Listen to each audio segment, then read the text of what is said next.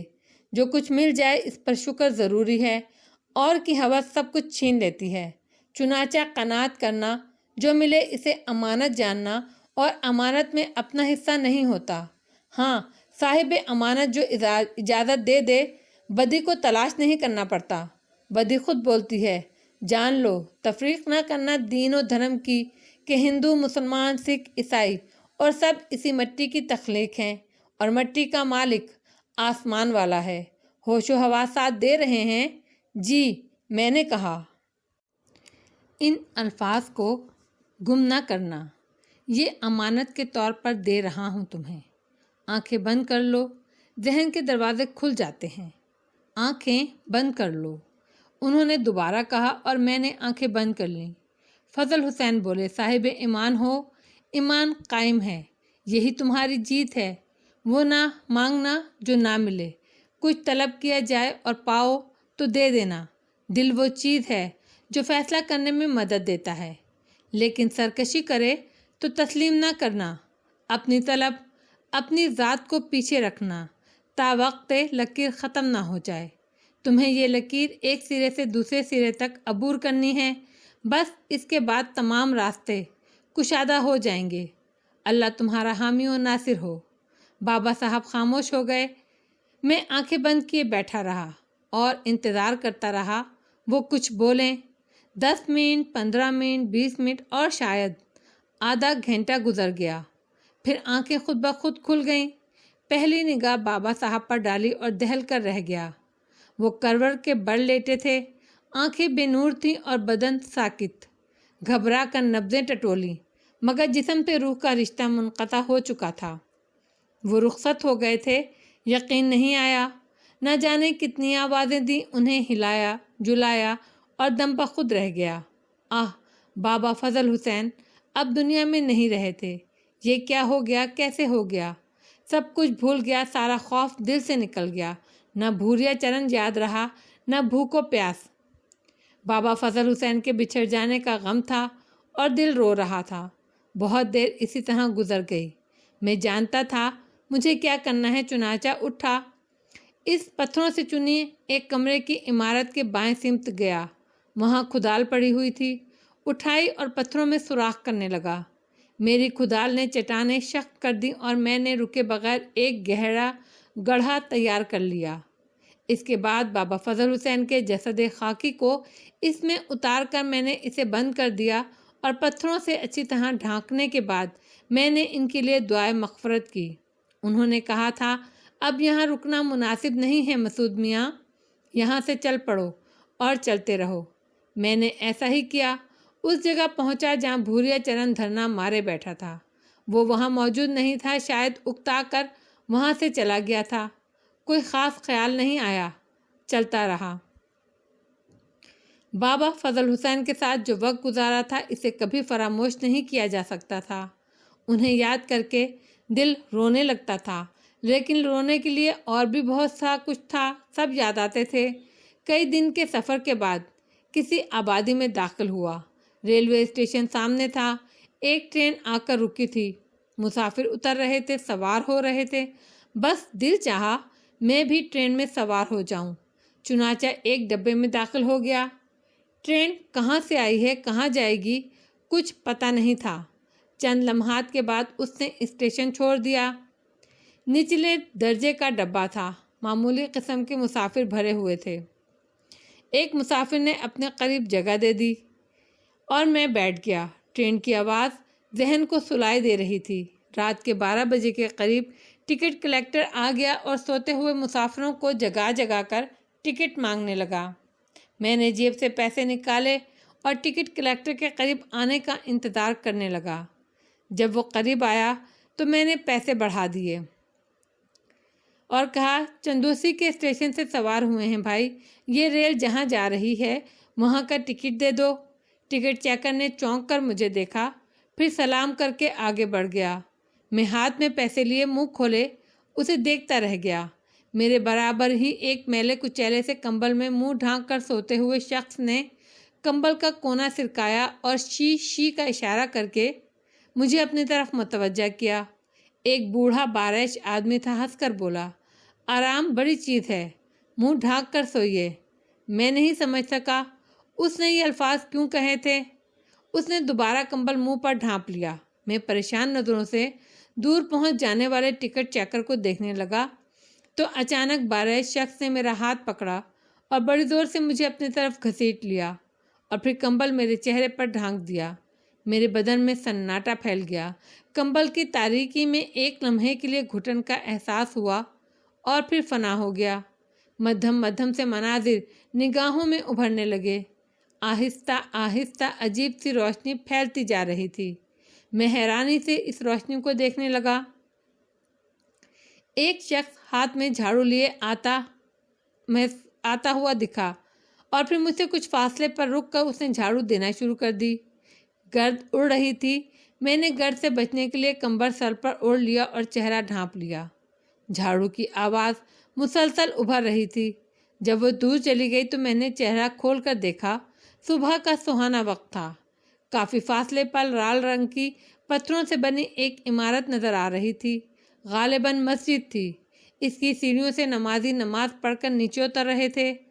دماغ کو ایک جھٹکا سا لگا۔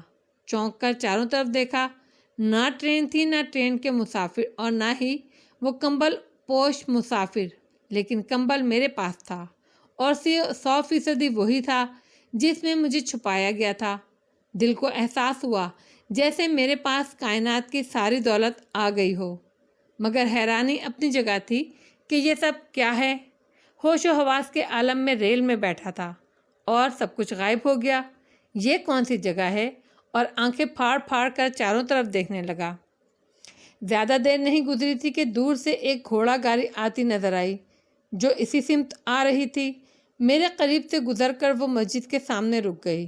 اس سے کچھ لوگ نیچے اترے اور کچھ سامان اتارنے لگے۔ پھر کچھ خواتین گھوڑا گاڑی سے نیچے اتریں، قیمتی لباس پہنے ہوئے تھیں۔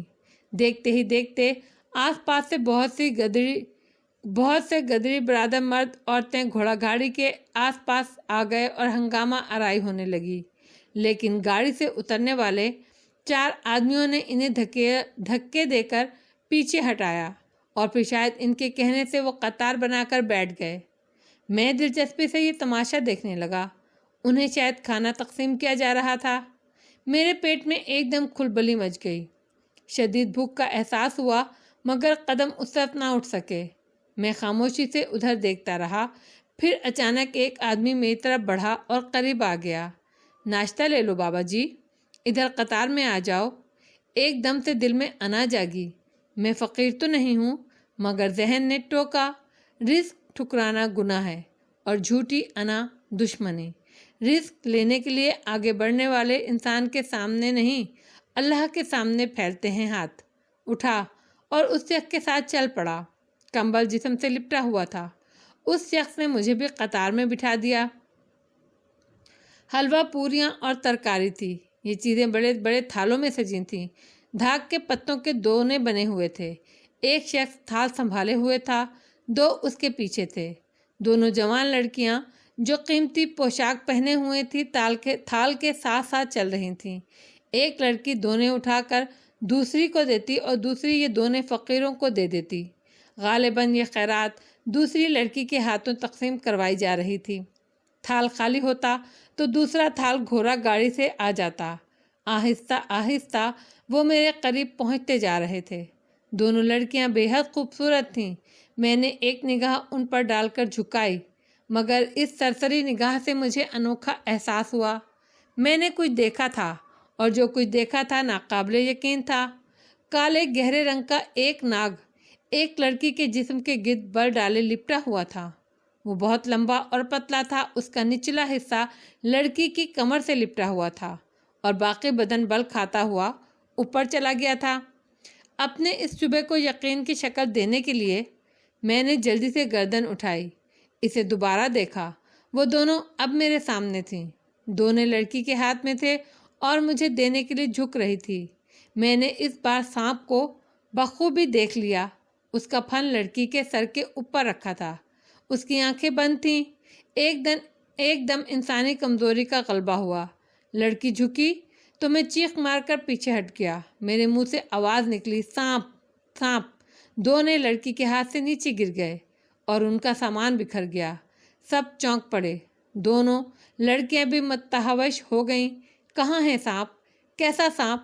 تھال سنبھالنے والوں نے کپ کپاتے ہوئے بمشکل تھال سنبھال کر نیچے دیکھتے ہوئے کہا، یہ میں انگلی سے سانپ کی طرف اشارہ کر کے ایک دم اٹھ کر کھڑا ہو گیا۔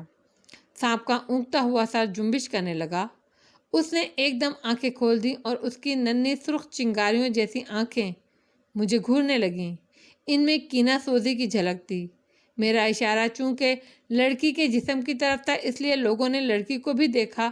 پھر ایک بولا، پاگل لگتا ہے، اٹھا، یہ رزق سب نیچے گرا دیا۔ تم لوگ؟ میرے منہ سے نکلا۔ میرے چہرے سے کمبل سرک گیا تھا۔ دوسری لڑکی نے عجیب سی نظروں سے مجھے دیکھا اور پھر سے دونے اٹھا کر تقسیم کرنے والی لڑکی کو دیکھ کر بولی، لو مہر، زمین پر گری چیزیں خراب ہو گئی ہیں، اور دے دو۔ میں شدت حیرت سے گنگ ہو گیا۔ یہ لوگ لڑکی کے جسم سے لپٹے سانپ کو دیکھ نہیں پا رہے۔ اس بار دونے میرے ہاتھوں میں آ گئے تھے، مگر میں نے کچھ ہٹ کر انہیں لیا تھا۔ وہ آگے بڑھ گئیں مگر میں پاگلوں کی طرح انہیں دیکھ رہا تھا۔ یا الہی، یہ کیا قصہ ہے؟ کالے سانپ نے لڑکی کو اپنی گرفت میں لیا ہوا ہے اور یہ لوگ نہ تو اس سے خوف کھا رہے ہیں نہ اسے کوئی اہمیت دے رہے ہیں۔ دونوں لڑکیاں ناشتہ تقسیم کرنے والوں آخری فقیروں کو بھی ناشتہ دے چکیں تو واپس پلٹیں۔ انہوں نے مجھے دیکھا۔ میں اسی طرح دونے پکڑے بیٹھا تھا۔ اس بار انہوں نے مجھے ہمدردی سے دیکھا۔